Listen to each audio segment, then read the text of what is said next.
I am Dr. Akhil Saxena, founder, owner and director of SHIMIST.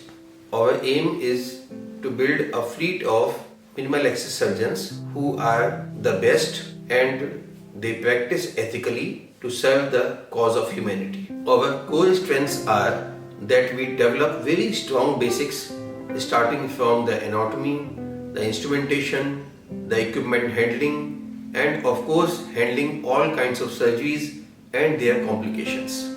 Our fellows are involved with us right from the OPD to the pre-op and post-op management of the patients and in all the paper presentations and video editings of the patients.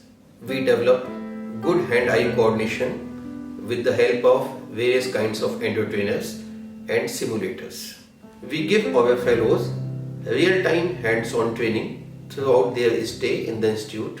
We teach them how to avoid the complications and how to manage them.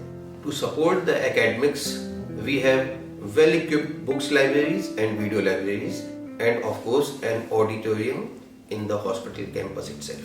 We also have well-furnished in-house hostel facilities along with canteen facilities.